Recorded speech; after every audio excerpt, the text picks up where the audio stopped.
하나님 말씀은 사도행전 6장입니다. 사도행전 6장 1절 말씀부터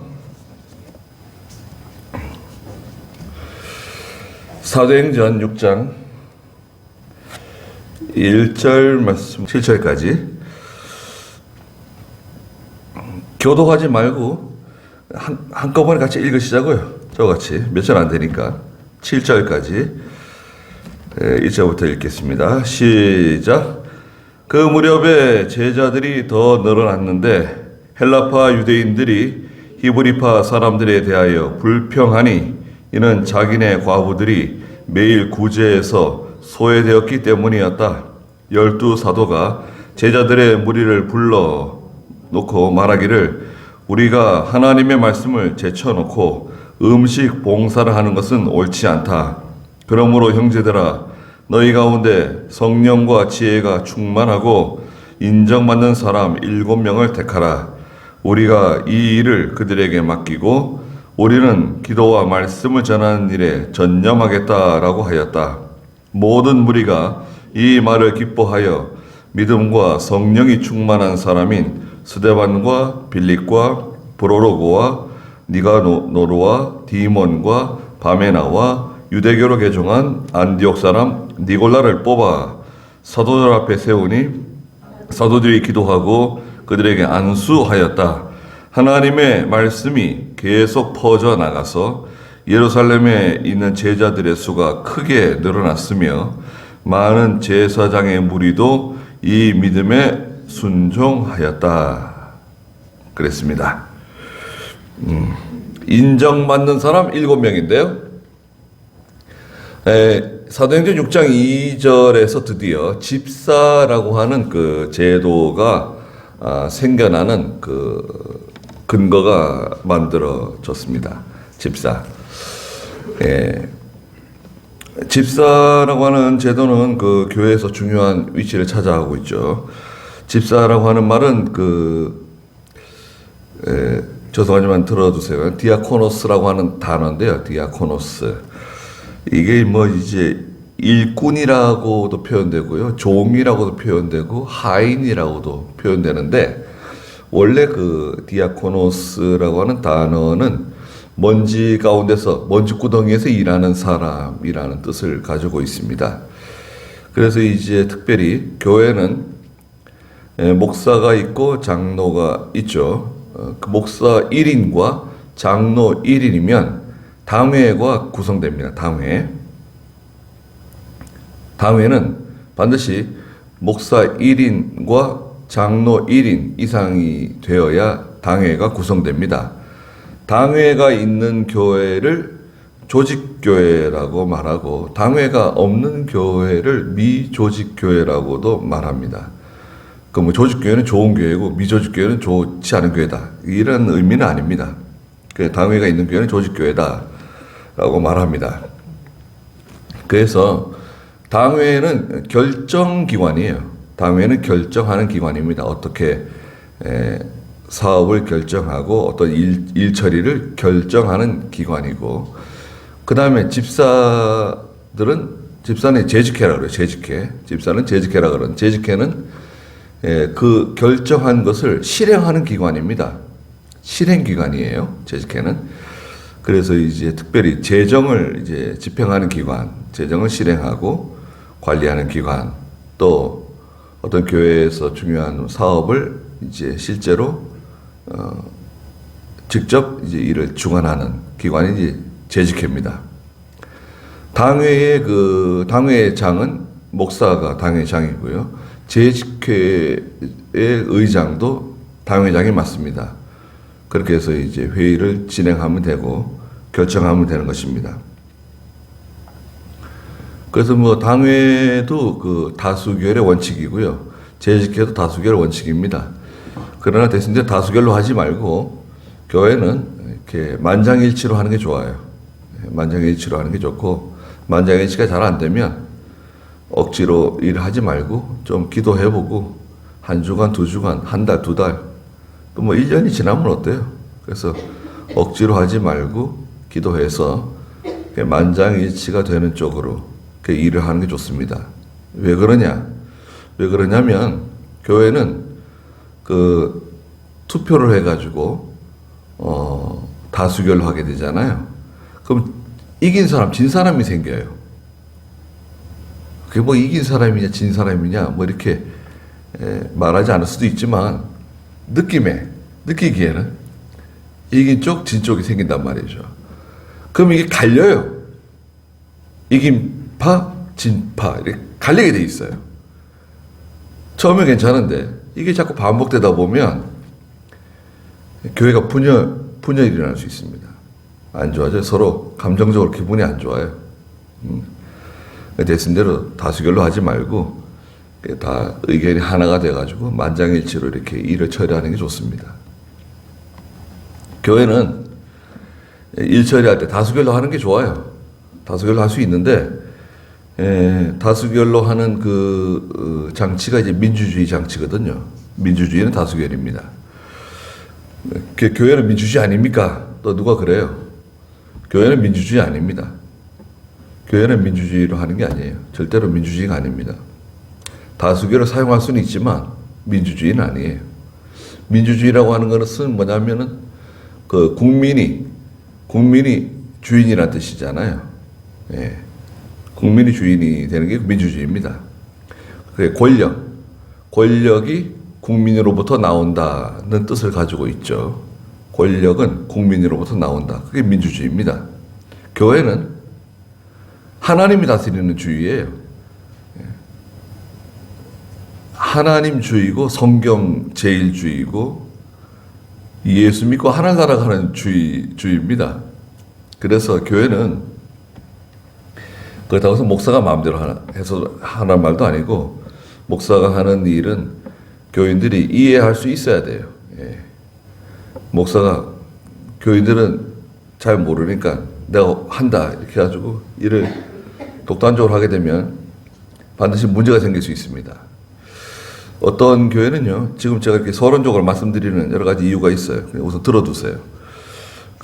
어떤 교회는 장로님들이 어떤 장로님 여러분 계시는데, 그 교회 담임 목사님이 젊으세요. 젊은 분이에요. 장로님 여러분 계시는데, 그 장로님들이 실력이 있고 연주가 오래됐어요. 목사님은 젊고. 그러다 보니까 그 장로님들이 모든 걸 다 결정하는 거예요. 장로님들이 다 결정해가지고 목사님 이렇게 합시다 이렇게 되는 거예요. 그러니까 목사님은 또 거기에 대해서 다른 말 하지 못하고 장로님들이 결정하셨다니까 그렇게 하시죠 뭐 이렇게 가는 거예요. 그렇게 하다 보니까 교회가 질서가 없어지는 거예요. 무슨 말이냐면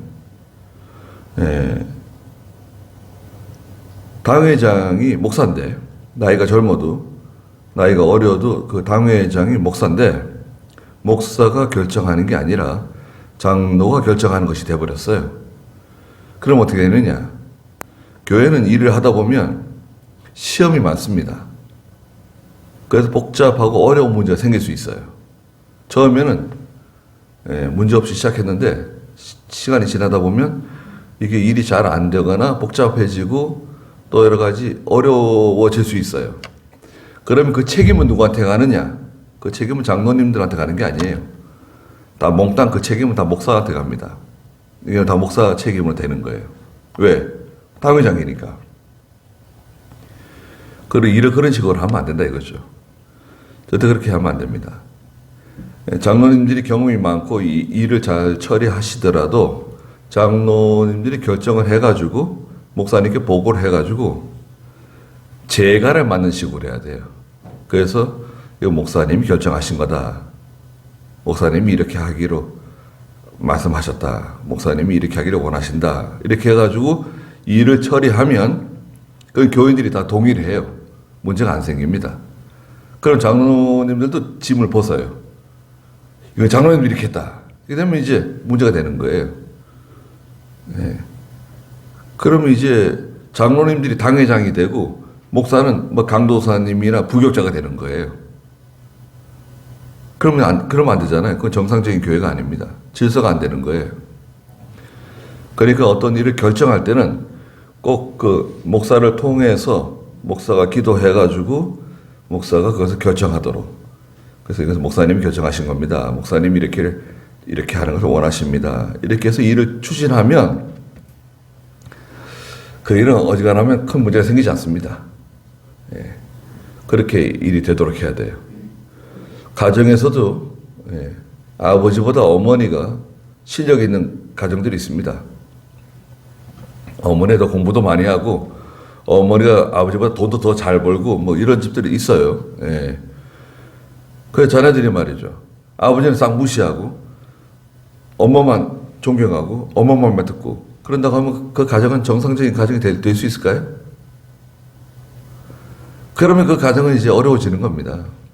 아주 어려워져요. 그리고 그런 그 자녀들이 시집장가 가가지고도 그 가정도 또 어려워지게 돼 있어요. 예. 지혜로운 어머니라고 하면 야 그건 엄마한테 얘기하지 말고 아빠한테 말씀드려라. 아빠한테 허락을 먼저 받아야 된다. 그 다음에 엄마한테 가지고 와라. 아빠가 허락하시면 엄마도 동의할 수 있지만 아빠가 허락하지 않으면 엄마는 동의할 수 없다.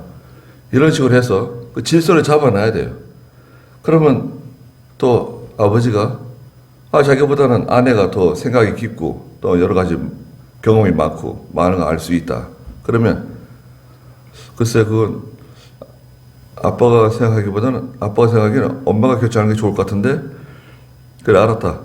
엄마하고 상의해서 결정할게. 이렇게 해가지고 또 남편은 아내하고 상의해가지고 결정할 수 있겠죠. 그렇게 되면 이제 일이 잘 되는 거예요. 그래서 그 질서가 중요하다는 거죠. 질서. 교회 그 질서가 중요한데 지금 초대교회 예수님 돌아가시고 부활하셔서 승천하신 이후에 보혜사 성령이 임하시고 큰 능력을 받은 그 사도들과 많은 제자들이 나가서 전도를 하니까 수만 명씩 막 몰려 들어오는 거예요. 그래서 그 당시에 6월절 날 예수님이 십자가에 못 박혀 돌아가셨잖아요. 예?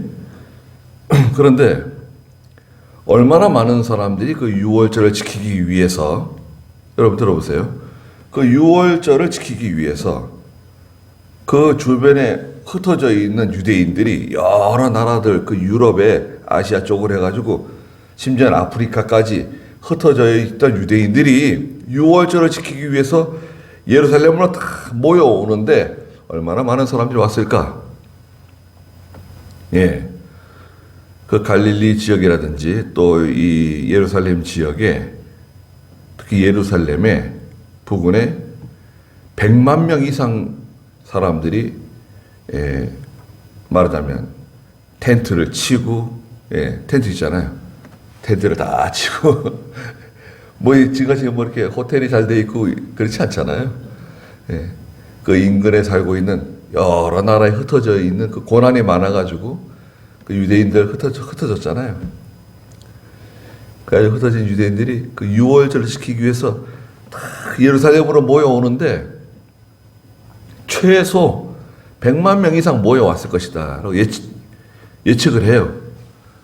그렇게 많은 사람들이 모여온 가운데 막 제자들과 그 성령 충만한 성도들이 나가서 막 전도하고 복음을 전하고 예수님의 십자가와 부활을 막 전하니까 사람들이 구름처럼 막 몰려오는 겁니다. 그러니까 지금처럼 이렇게 교회가 제대로 형성되고 그런 제도라든지 모든 것이 다 이렇게 안정이 된 것이 아니라 복잡했어요. 그래서 이제 문제가 생긴 겁니다. 교회에 말하자면 문제가 생긴 거예요. 무슨 문제가 생겼냐? 1절 한번 읽어보시겠어요? 6장 1절. 그 무렵에 제자들이 더 늘어났는데 헬라파 유대인들이 히브리파 사람들에 대하여 불평하니 이는 자기네 과부들이 매일 구제에서 소외되었기 때문이었다. 네. 구제에 관한 문제예요. 구제. 그 은혜 받은 성도들이 자기의 재산 아까워하지 않고 다 팔아가지고 예수님의 그 12사도들 제자들 앞에 다 가지고 왔는데 물질이 뭐 어마어마해요. 그 말하자면 뭐 쌀이면 쌀, 뭐 밀이면 밀, 뭐 돈이면 돈, 뭐 어마어마한 그 재정적으로 풍부해진 거죠. 그 가난한 성도들에게 구제를 열심히 하는 거예요. 구제를 하는데 헬라파 유대인들이 있고 히브리파 유대인들이 있어요. 헬라파 유대인들은 누구냐면 헬라파 그 이방에 흩어져 있는 유대인들을 말해요. 이 예루살렘을 중심으로 해서 이스라엘에 있는 유대인들은 히브리파 유대인, 이방에 흩어져 있던 유대인들, 지금 여기 많이 와 있잖아요. 이방에 흩어져 있는 유대인들은 헬라파 유대인들이에요. 그래서 구제를 하는데 교회에서 이게요 똑같이 구제를 해도요 여러분 똑같이 떡을 나눠줘도 남의 떡이 더 커 보이고 말이죠. 예. 똑같이 나눠줘도 형은 더 주는 것 같고 언니는 더 주는 것 같고 아니 이게 동생은 더 주는 것 같고 말이죠. 그 사람은요 돈이든 물질이든 이게 들어가면 돈과 물질이 들어가면요 시험이 납니다. 시험이 일어나요. 그 누구 뭐 얘 식당에서 반찬을 두고 조금 챙겨주더라도요 또 슬슬 다 보고 있습니다. 나는 주는가 안 주는가 보자. 그걸 안 주면 괜히 또 서운한 마음이 들어오고 말이죠. 왜 누구 주고 나는 안 주냐. 또 이렇게 될 수 있고 말이죠. 그거 참 그런 거 은밀하게 잘해야 됩니다.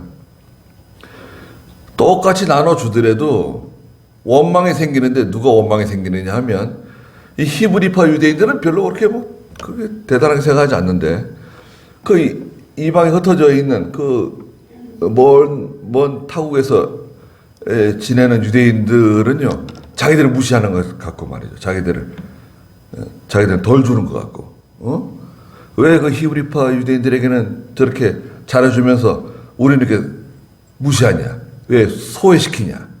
여기 소외라고 하는 말은 차별을 둬가지고 이렇게 소외시킨다는 게 아니라 그렇게 느껴지는 거예요. 느껴지는 걸 말하는 거예요.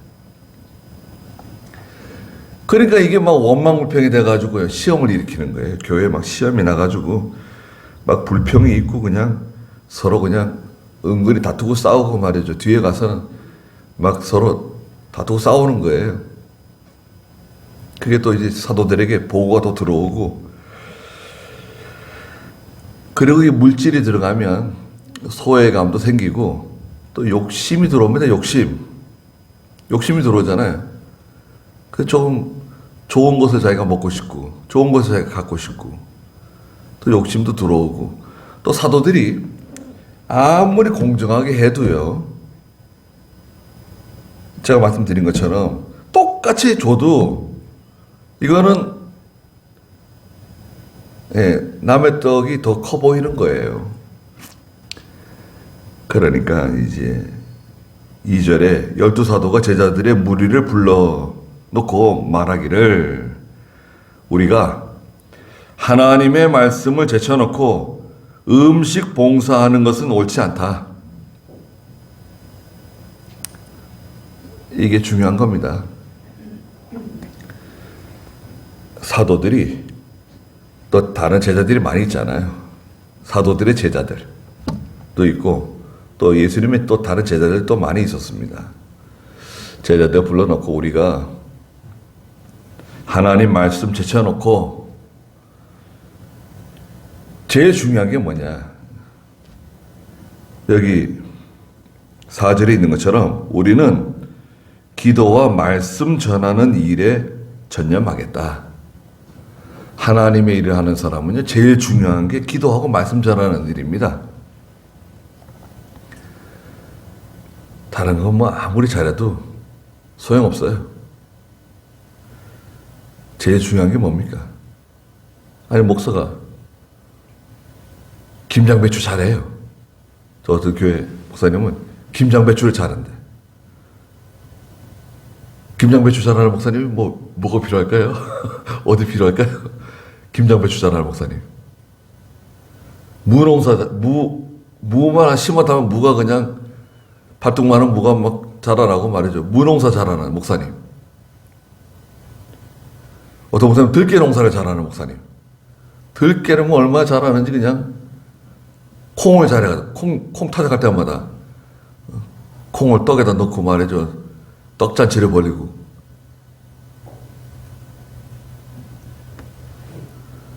다른 게 잘하는 게 있어도요. 잘하는 게 있어도 목사가 하는 일은 기도하고 말씀 전하는 일이 제일 중요한 겁니다. 그 일이 첫째고 그거보다 더 중요한 일은 없어요. 강의 다니는 목사님은 늘 강의만 다녀요. 자기 교회는 안 돌봐. 세미나 다니는 목사님은 세미나만 다녀요.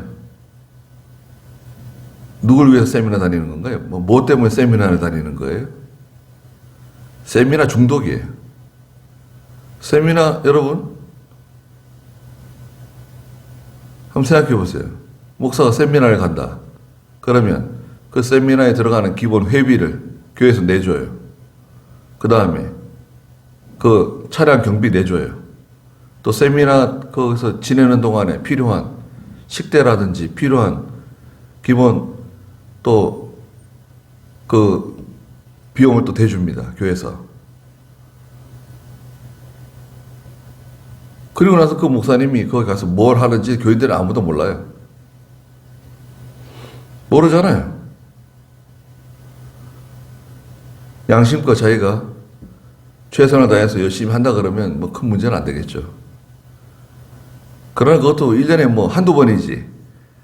그냥 뭐 거의 달마다 가는 분들이 많고 뭐 그냥 그런 분들이 많아요. 어떤 분은 또 운동해요. 운동. 자기만 하면 되는데 또 여기저기 있는 목사님을 다 불러가지고 운동합니다. 배드민턴을 친다, 축구를 한다, 뭘 한다, 수영을 한다. 그럼 또 돌아가면 또 식비를 내요. 그 돈은 누가 내죠? 교회 카드 쓰는 거예요.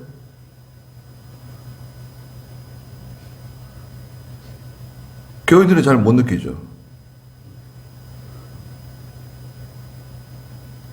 그런 것들이 양심적이지 않은 거죠. 잘못하는 거죠. 저도 여기 산에 기도하러 가고 이럴 때 그 교회에서 경비 받는데 조금 받는데요. 그거 지금 23년 동안 한 번도 안 올렸어요. 중간에 좀 모자라가지고 올린 적이 한 번 있었는가? 거의 그대로예요. 네. 어떻게 보면 올려줄 만한도 한데 우리 형편이 그렇지가 않아요. 그래서 제가 넘어갑니다. 말 안 해요.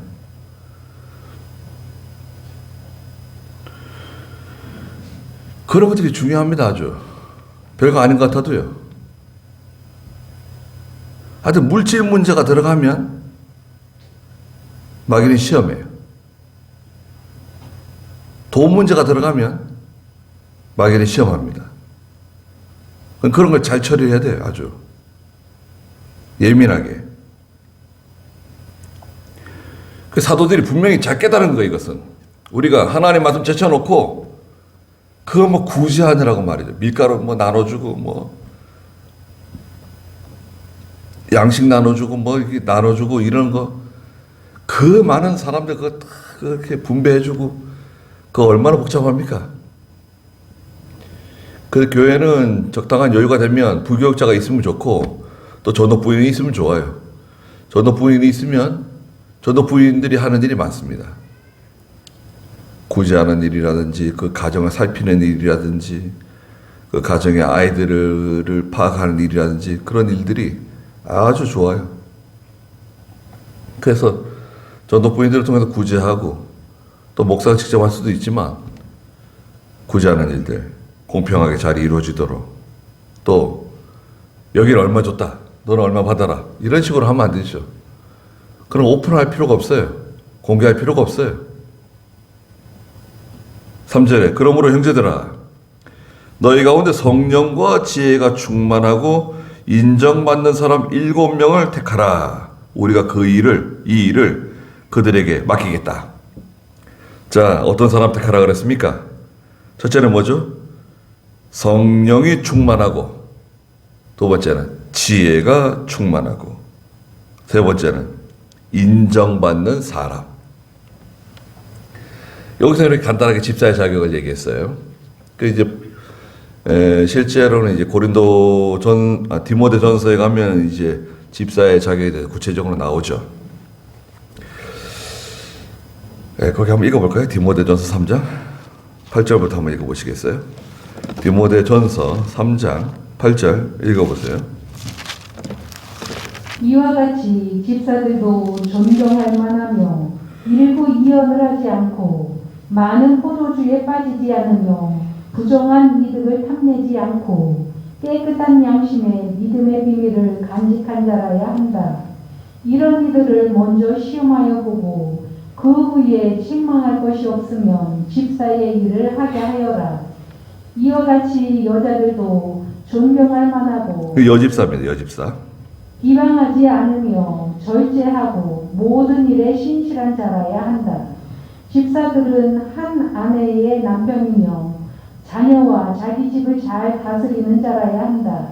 집사의 직분을 잘 수행한 자들은 자신들을 위하여 좋은 지위를 얻게 되고 그리스도 예수 안에 있는 믿음 안에서 큰 확신을 얻게 된다. 네, 성령이 충만하고 지혜가 충만한 사람. 성령이 충만하다고 하는 것은 믿음 있는 성도죠. 우리가 쉽게 말하면 믿음 있는 성도예요. 또 어지간한 시험이라든지 어지간한 고난이 와도 흔들리지 않는 사람입니다. 이런 사람은 원망 불평 안 합니다. 지혜가 충만한 사람은 어떻습니까? 분별을 잘해요. 옳은 것이냐, 그런 것이냐, 이렇게 하는 것이 좋은 것이냐, 저렇게 하는 것이 좋은 것이냐, 하나님은 어떤 것을 기뻐하실까? 목사님께서는 어떻게 하는 것을 원하실까? 물어보지 않아도 척 아는 사람들이에요. 지혜가 있는 사람들이에요. 사사롭게 일을 처리하지 않고 믿음으로 처리하고 하나님 앞에서 양심적으로 잘 일을 처리하는 거죠. 그런 영적 통찰력이 있는 성도들이에요. 세 번째 뭔가요? 인정받는 사람이 된다. 인정받는 사람. 모든 성도들이 인정하는 저분은 참 귀한 집사님이시다. 근데 인정받지 못하는 사람 집사로 세우면 어떻게 합니까? 술, 담배하고 주의도 제대로 안 지키고 십시오 생활도 못하는 사람 집사로 세워놓게 되면 교인들이 뭐라 그래요? 저 집사님도 술 마시는데, 저 집사도 담배 피우는데, 저 집사님도 주일 제대로 못 지키는데 왜 나한테 그러냐? 그럼 뭐라 그러나? 할 말이 없잖아요. 그러니까 집사가 세울 때 잘 세워야 돼요. 그 집사가 되는 사람은 교인들이 다 보고 있다는 걸 알아야 돼요. 교인들이 안 보는 것 같아도요. 저 집사님은 저렇게 하는구나. 저 집사님은 저런 일을 만나서 저렇게 처리하는구나. 다 보고 있어요. 모르는 척 해도요. 다 알고 있는 겁니다. 교인들이 다 알아요. 목사도 그렇고, 장로님도 그렇고, 집사님들도 교인들이 다 보고 있는 거예요. 저 집사님이 저 말하는 거 봐라. 저렇게 말하는 거 봐라. 집에 가서 말하는 것도 다 들어옵니다. 여러분 집에 가서 말하는 것도요. 목사 귀에 다 들어와요. 발 없는 말이 몇 리 간다 그러죠? 발 없는 말이 천리 가요. 방송국 안 만들어도요. 목사가 다 압니다. 쥐가 와서 말해주는가? 새가 와서 말해주는가?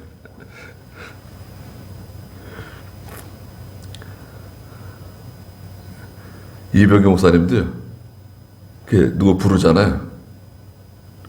너 이런 말 했지? 그렇게 나가요. 단도직입적으로 나가요. 너 이런 말 했지? 저런 말 했지? 그런 식이에요. 그런 말이 어떻게 들어가는지 잘 모르겠지만 다 들어가는 거예요. 당장 안 들어가도 시간이 좀 지나면 다 알게 돼 있어요. 그러니까 집사를 잘 세워야 되겠죠. 성령이 충만한 사람, 지혜가 충만한 사람, 인정받는 사람들 중에 몇 명 택하라고요? 7명 택해라. 7명이라고 하는 숫자는 중요한 숫자입니다. 유대인들에게 7이라고 하는 숫자는 만수의 만수, 꽉 찬 숫자를 의미해요. 그 다음에 두 번째 만수는 몇 번이죠? 14가 되는 겁니다. 7, 14, 21 이렇게 올라가는데 7이라고 하는 숫자가 이제 큰 숫자죠. 꽉 찬 숫자. 아연 예배당에서도 김혜보 목사님이 집사 7명 세웠는데요. 장로는 없고, 장로는 안 세웠어요. 교회들이 이렇게 많아도. 네, 집사 7명 세웠는데, 그 참 대단한 집사들이죠. 웬만한 목사를 능가하는 그런 집사들이었습니다. 나중에 다 목사가 됐지만, 성령과 지혜가 충만하고 인정받는 사람 7명을 택해서 우리가 이 일을 그들에게 맡기겠다. 집사들에게 맡기는 거예요. 그럼 집사들이 그 일을 감당하면 되는 거죠. 예. 그 실제로 일하는 사람 집사들입니다. 교회에서. 집사들이 이것도 하고 저것도 하고 집사들이 열심히 하는 거죠. 근데 시대적으로 지금 시대는요, 지금 현재 우리가 살고 있는 이 시대는 특히 우리 한국 형편을 봤을 때 바빠요.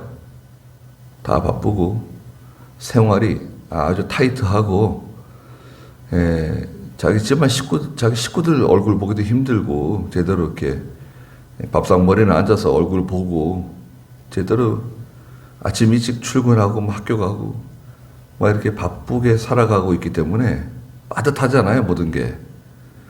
근데 거기서 또 시간을 내 가지고 교회 와서 청소도 하고 또 식당 준비도 하고 이런 것들을 하는 건데요. 그게 힘든 거예요, 사실은.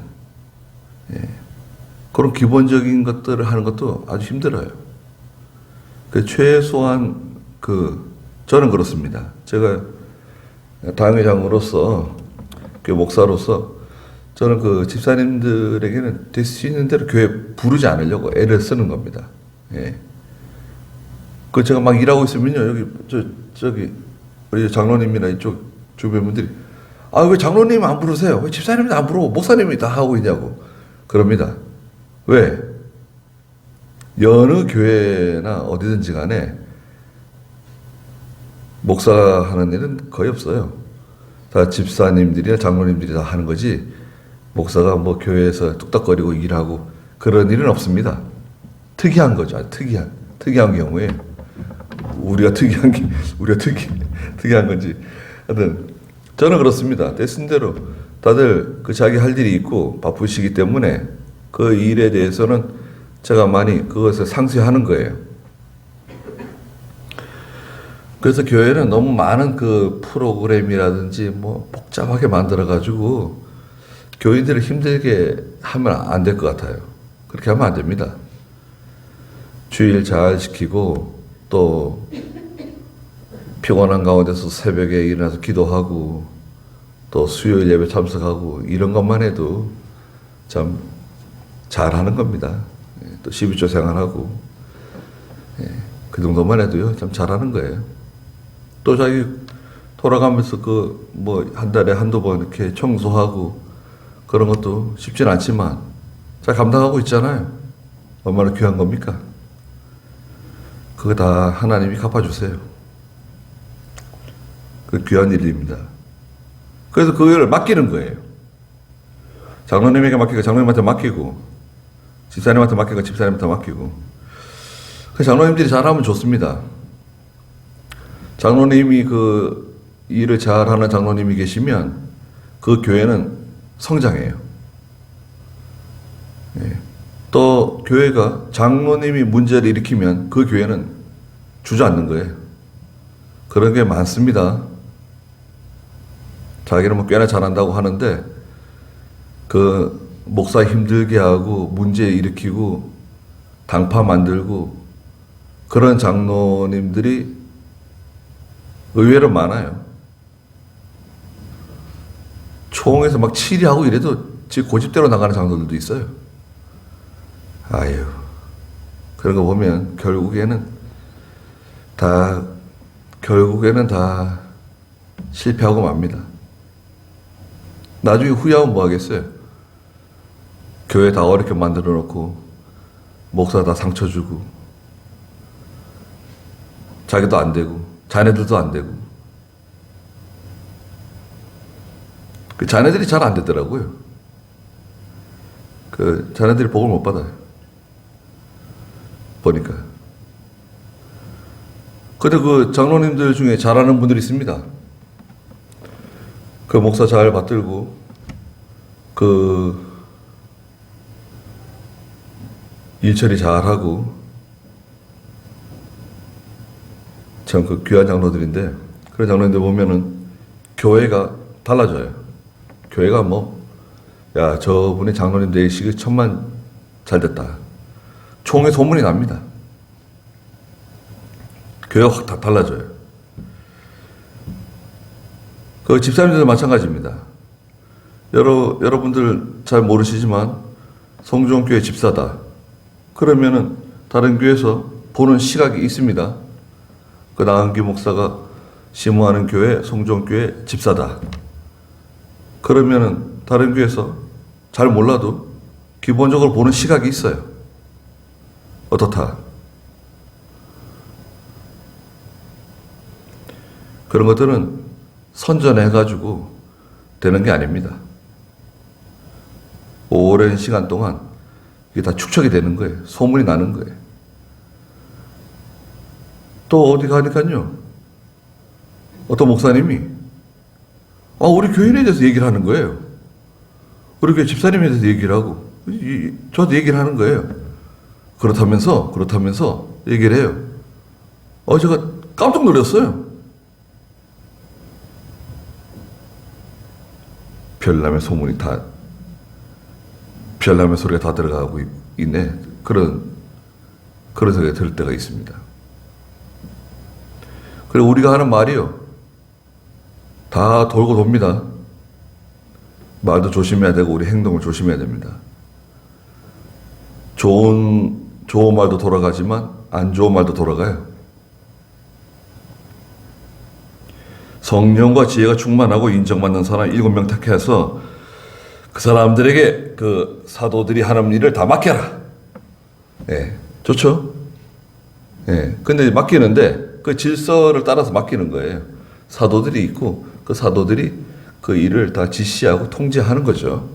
교회는 목사가 있고 당회가 있고 그 당회가 그 일을 처리하고 집행해서 또 집사님들과 함께 그 일을 진행하는 거죠. 그리고 결국 그 모든 책임은 목사가 지는 겁니다. 모든 일의 책임은 목사가 지는 거예요.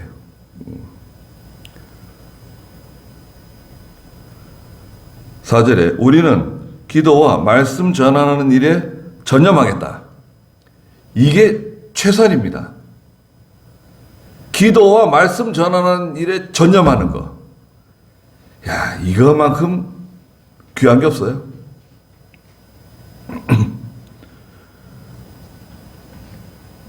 그 생활이 단순해야 됩니다. 생활이 복잡하면 안 돼요. 시간을 하여튼 잘 써야 되는데 기도하고 말씀 전하는 일에 전념하고 하여튼 하나님께서 원하시고 기뻐하시는 일로 가는 겁니다. 그게 제일 중요합니다. 단순해져야 돼요. 여러분들은 제 생활을 잘 아시잖아요. 지금쯤이면 나은기 목사가 뭘 하고 있겠다, 어디에 있겠다, 뭐 대충 감이 오잖아요. 네. 그게 분명해야 됩니다. 너무 동선이 복잡하면 안 돼요. 목사가.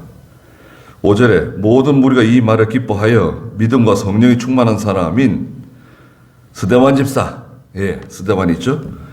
빌립 집사, 참 유명한 분들이죠. 브로고로, 니가노르, 디몬, 바메나, 또 유대교로 개종한 안디옥 사람 니골라, 예, 요한계시록 2장에 니골라 딱 나오죠. 니골라. 은혜가 충만하고 성령이 충만한 사람들인데 이게 교만해지면 또 이게 큰 시험거리가 되는 거죠. 니골라 같은 사람들. 니골라 당 만들어가지고 교회를 온통 어지럽게 만들고 난리가 난 겁니다. 이때만 해도 참 귀한 믿음의 사람인 거죠. 이 사람들을 6절에 사도들 앞에 세우니 사도들이 기도하고 그들에게 안수하였다. 그래서 이제 집사를 세운 겁니다. 그럼 여기 집사님한테도 안수한 거 아니냐? 그래서 이제 안수 집사를 만든 거예요. 안수 집사가 여기서 나온 겁니다. 근데 안수 안 해도 됩니다. 안수 집사 세우지 않는 게 좋아요. 안수 집사를 세울 바에는 장로로 세우는 게 좋아요. 어떤 교회는 안수 집사 세워가지고 8년, 9년, 10년 됐대요. 아이고, 자기는 장로 돼도 이제 장로 되자마자 은퇴입니다. 그러더라고요, 누가. 그래서, 아니, 그 목사님 왜 그렇게 하신답니까? 제가 그랬더니, 자기가 잘 못해서 그렇겠죠. 그러더라고요. 그게 사람 힘들게 할 필요가 뭐가 있어요? 다 사실 도토리 키재기인데, 안수 집사 세울 것 같으면 장로 세우는 게 좋습니다. 저희 교단은 안수 집사 제도가 없습니다. 권사 제도가 없었는데 권사는 세우는 거 허용은 합니다. 근데 권사도 안 써도 괜찮아요. 그 직분이 중요한 게 아니잖아요. 직분이 일하는 게 아니라 그 사람이 일하는 건데 집사하면 어떻고 장로면 어떻고 목사면 어떻습니까? 다 자기 일 하는 건데. 평신도 일하면 돼요. 자기 위치에서 자기 일 하면 되는 거지. 직분을 꼭 받아야 되고, 그 직분 때문에 해야 되고, 그러면 교회가 힘들어지는 거예요. 그렇게 할 필요가 없습니다. 여기 이제 안수했다 그러니까 안수 집사 세우는 거예요. 안수 집사, 여러분 주변에 안수 집사 아시는 분들이 있을지 모르겠어요. 네. 직분이 있으면 좋습니다. 세례 안 받는 것보다 세례 받는 게 좋아요. 똑같잖아요. 세례 받기 전이나 세례 받은 후나 그 사람이 그 사람이에요. 달라진 게 뭐가 있죠? 세례 받았어요. 세례 받으면 무슨 유익이 있죠? 또 하나님이 더 은혜를 많이 주실 수가 있어요. 네. 또 일반 평신도로 또 신앙생활하는 건 좋지만 신앙생활 잘해서 집사의 직분을 맡게 되면 또 하나님이 또 다른 은혜를 또 주실 수 있어요. 평신도 때와는 좀 다른 은혜가 또 있습니다. 그걸 직은이라고 그래요. 직은. 그 직분에 합당한 또 은혜를 주세요. 직은을 주세요. 네. 또 집사를 했을 때부터 장로가 되면 또 장로에 대한 또 하나님이 은혜도 주시고 또 일을 또 맡겨주세요. 다 장점이 있습니다. 물론 책임이 따르죠. 책임이 따르지만 그렇게 해서 하나님이 해 나가는 겁니다. 세웠습니다. 기도해서 세우고 안수까지 해줬습니다. 7절에 하나님의 말씀이 계속 퍼져나가서 예루살렘에 있는 제자들의 수가 크게 늘어났다. 제자들은 이제 사도가 아니라 그 사도들의 또 제자들이죠. 많은 제자들이 이제 그 사도들에게 몰려 들어온 겁니다. 말하자면 신학교가 만들어진 거죠. 큰 신학교가 된 거예요. 많은 제사장의 무리도 이 믿음에 순종하였다. 이게 좀 특이한 경우인데요. 이 제사장은 이제 바리새인들이라든지 사두개인들 중에 제사장 세우는데 이 제사장들 가운데서도 많은 사람들이 이 믿음의 유대교에서 예수를 믿는 그리스도교로 돌아오는 큰 참 놀라운 일들이 벌어지는 거죠. 네. 그래서 우리가 믿음으로 잘 살면요, 내가 믿음으로 사는 거 보고 이렇게 참 행복하게 예수 믿는 거 보고, 야, 저 사람 교회 다니는 거 봐라. 참 얼마나 참 보기 좋냐. 식구들이 다 교회 나가고. 저 어렸을 때 그 중학교 다니던 친구들이 뭐 밴드를 만들었대. 밴드 아세요? 뭐 네이버 뭐 밴드 있잖아요. 뭐 카톡방 같은 거 만들어가지고 한번 가입했다가 나왔는데요. 그 들어갔더니 그 예전에 제 그 신앙생활 같이 하던 친구들 중에 여럿이 야 은기야 내가 그때 어렸을 때 그 니네 식구들이 교회 다 같이 이렇게 할머니하고 부모님하고 형제들이 교회 다 같이 가는 모습이 정말 부러웠었다. 그렇게 쓴 친구가 있더라고요. 예. 그래서 그런 생각이 있었는가? 예. 사람들이 우리가 식구들이 이렇게 한 식구들 다 교회 예배당 같이 나가고 다 믿음으로 살고 이런 것을 보고 사람들이 다 보고 있는 거죠. 예, 말을 안 해도 보고 있는 겁니다. 자, 저 집은 참 무슨 이렇게 복을 받아가지고 이렇게 식구들이 다 같이 예수 믿고 같이 신앙생활하고 식탁에 앉아서 같이 기도하고 같이 성경을 읽고 같이 찬송을 부르고 그것만큼 큰 복이 어디 있습니까? 예. 지상에서 받을 수 있는 가장 큰 복이라고 할 수 있어요. 건강도 건강이지만 식구들이 다 예수 믿고 자녀들이 다 예수 믿고 이렇게 둘러앉아가지고 모이면 기도하고 같이 성경 읽고 하나님 말씀 같이 듣고 같은 교회를 다니면서 신앙생활 한다는 것은 그건 참 하나님의 큰 은혜예요. 어떤 가정은요, 아버지 어머니 다니는 교회 따로 있고 심지어는 부부지간에도 교회가 다른 교회도 있어요. 자녀들이 다니는 교회 따로 있고 2개, 3개씩 다니는 교회. 이야, 참 그래도 뭐 예수 안 믿는 것보다 괜찮지만 좀 힘들겠다는 생각이 좀 들 때가 있어요. 아이고 힘들겠다. 예. 뭐가 잘 안 맞아서 그런 거죠. 근데 우리가 예수 믿고 믿음이 하나가 되고 또 우리에게 하나님 직분도 맡겨주시고 일도 맡겨주신 거 감사하고 각자가 이 일을 잘 감당하는 저희가 다 돼야 되겠습니다. 기도하겠습니다. 거룩하신 하나님, 사도들이 구제에 힘쓰다가 그만 헬라파 유대인들의 원망 불평을 듣게 되었습니다. 그래서 사도들이 이제 집사님들을 세워서 이 일을 맡기고 자신들은 기도와 하나님 말씀 전하는데 전무하겠다고 결심하고 결정했습니다. 이런 선한 결정, 또 이런 바른 결정을 할 수 있는 저희가 되게 해주시옵소서. 또 저희가 집사를 세울 때와 같이 성령이 충만하고 지혜가 충만하고 하나님의 일에 인정받는 저희가 다 되게 해주시옵소서. 그래서 인정받아서 하나님의 일에 쓰임받는 저희가 되게 해주시옵소서.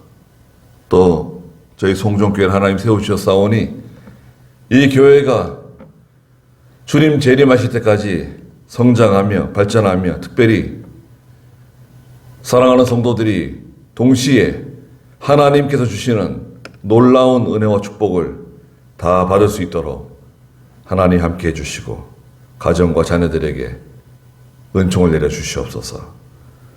예수님의 이름으로 기도드리옵나이다.